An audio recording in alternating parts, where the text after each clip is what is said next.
Okay, so I would say I'm gonna show you the ranges. I'm not going to go through all of the ranges. I mean, they're basically self-expanding. You can see what hands do I want a flat call with, what hands do I want a three bet with. Remember what I've been talking about earlier, that you should be able to apply those quote unquote special situations or situation against special opponents, or consider the stack size, consider the players behind, all those factors that have impact or have an impact on your range.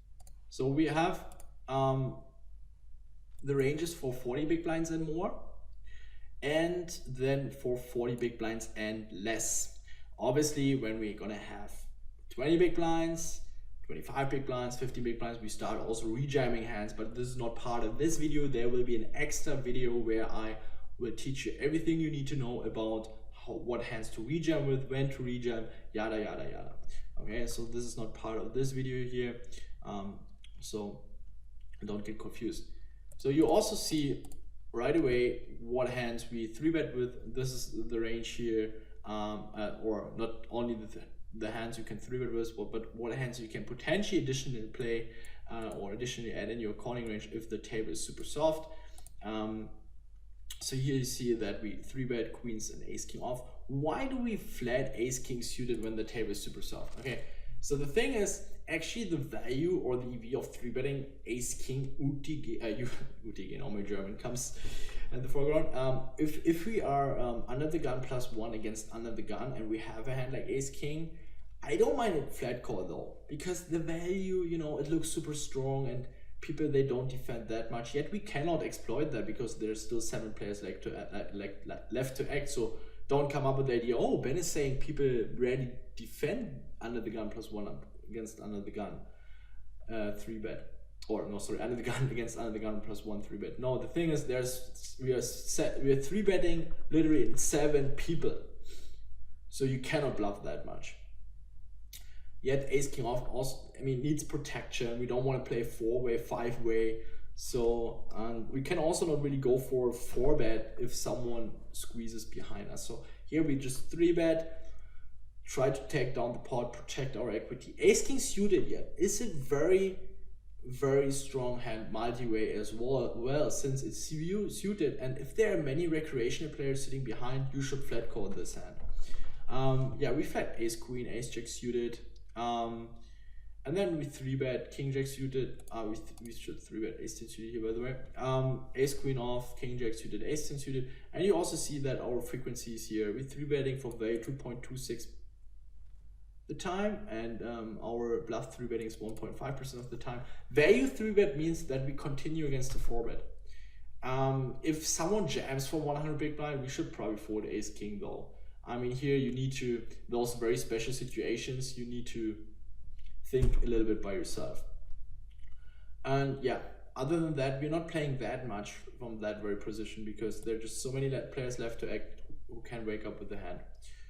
So it's pretty tight. So now we have the situation, MP versus under the gun. The thing is, under the gun +2 against under the gun is not, there's not so much difference.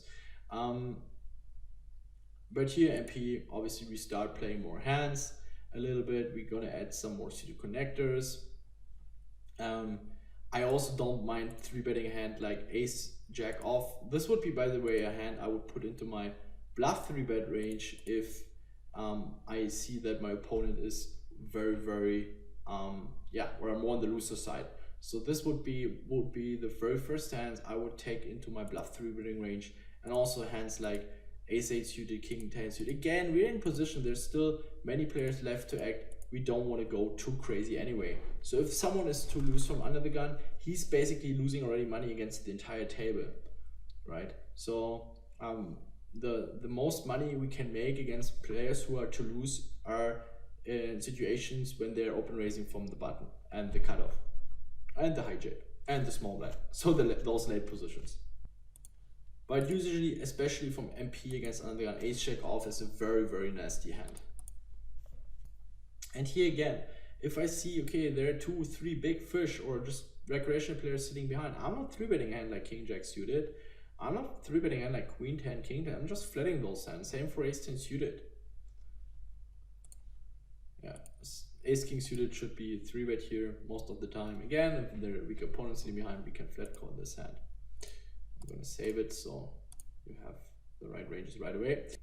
At the end, I'm playing a little bit around, show you the adjustments you can make, and then I will put them into their original state, and then you know, okay, how you can adjust. And if the table is super soft, we're also going to flatten more pocket pairs. Soft means pairs are not aggressive, they're weak, a lot of calling stations sitting behind, and then we want to play those pocket pairs apparently.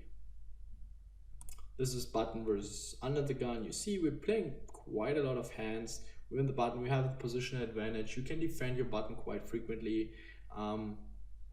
So yeah, same spiel here with 3-betting jacks and ace king. Those are the potential bluffs we can have here, is low suited aces. It also depends on your stack size. So for example, if you are 100 big blinds deep, it's totally reasonable to flat call jacks. But if the guy is only 40-50 bigs, or we have 40, I don't mind 3-betting jacks for value. It's a very tricky hand. Like even with 40 bigs, I don't like. It's okay to flat call jacks here. This is a very borderline. You should always flat tens. And I know most of you guys are probably not capable of doing it, but you can definitely consider 3-bet folding jacks. Because if you get 4-bet jammed, most of the time it's jacks and better and ace king, and you're performing pretty bad. But most of the time, I would advise just flatting jacks. Yet, if you're playing against a somewhat more stationary opponent, you should 3-bet jacks for value. So yeah, now you know what those colors mean. You know how to adjust, and let's take a look here. What do we play? Small reverse button. You see we're playing around 24%. Those are the hands we're 3-betting as a bluff with. You see we're 3-betting 6% of the time as a bluff. For value, we're 3-betting around 8% of the time. So we are pretty bluff heavy. You can go a little bit tighter if you want. But as you can see, we're having a pretty good range here. We're not going too crazy though. The thing is, consider the open raise sizing. If the guy 3x's, we go tighter. We are not playing hands like 4-5 suited, 7-5 suited, 8-6 suited, 9-7 suited. And we fold the weakest pocket pairs. Also, additionally, what you should take into account is it totally reasonable. I highly recommend that if someone is opening the button too big, like bigger than 2.5x, you can play a 3-bet only strategy. You can 3-bet your entire range, all the hands you want to play from the small blind. Okay. So let's make it real quick. So assuming someone is opening 3 times the button, obviously we're going to play less hands, and this would be the range. I would instead of 24, I would play only 17%, and I would 3-bet my entire range. Against such a huge sizing, I want to overtake the initiative, because I'm not getting the odds right away with a hand like 8-7 suited or 9-8 suited just to call the raise. But by also having additional fold equity, it's a very profitable play. So here I'm using the power of the fold equity combined with my equity I have against the calling range, and also the fold equity on the flop with my continuation bet. It's a very profitable play.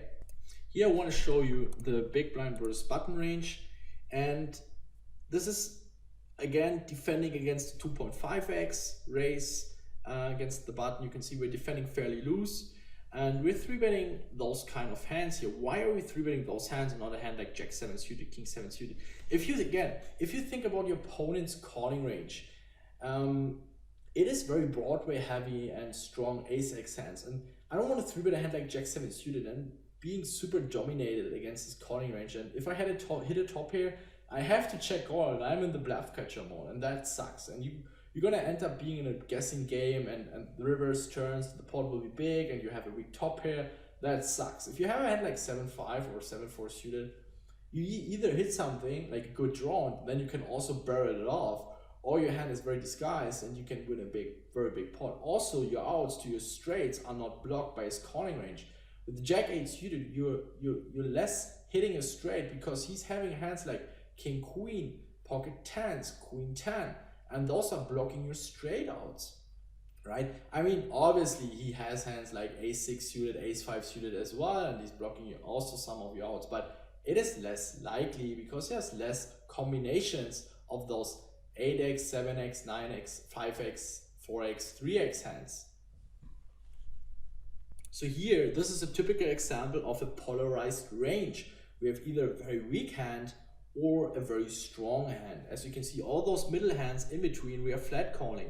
Again, 3-betting a hand like Jack 7 suited makes no sense because it's strong enough to call. It has a lot of equity. Yet, I mean, 9-6 suited, 8-6 suited also has enough equity. And you don't need to 3-bet against the recreational player. Against the recreational player, my 3-betting range looks like this. I'm only going thin for value. Because I know I'm not having that much fold equity anyway. Why blowing up the pot with a weak hand? And this guy might call me with 10-6 suited, and then even my 6-5 suited is dominated. So we have less fold equity, and every single time you have less fold equity, also against very sticky opponents, sticky regulars. I'm speaking about sticky regulars, not only fish. I mean, and there are a lot of sticky regulars out there. You just go only for value, and then you just go thinner for value, as easy as that. Maybe like this, if you know, okay, this guy is calling me with 10-7 suited, or his 4-3 bet is very low, then just increase your value 3-betting range, and then you're exploiting him. Because you already get enough money from your value hands, you don't need to be balanced in that spot. On higher stakes though, if you have the image of being a nit, you don't get paid off that often. But if you know, if your opponents know, okay, he's capable of bluffing light or having a balanced strategy here, then people are also going to pay you out more often, right? So just gonna go. So, and as you can see, it is only 3.64% of the time, whereas our value 3-betting range is 8% of the time. So as easy as that. We should actually add a few more hands here. And if our opponent, and there are a ton out of there, we're just opening the button too much because they have been teaching, you have to open the button 60-70% of the time, and then they're falling to 3-bets 70-60% of the time. We should add those hands as bluff 3-bets. And then we're increasing and we're exploiting him. You can go any loser. I mean, against those opponents, you can 3-bet any 2, right? But let's say someone has not such a high open raise stat, and he's somewhat reasonably falling to 3-bets, so not tremendously high, but I want to be lighter as 3-betting as bluff, then I'm adding those hands here.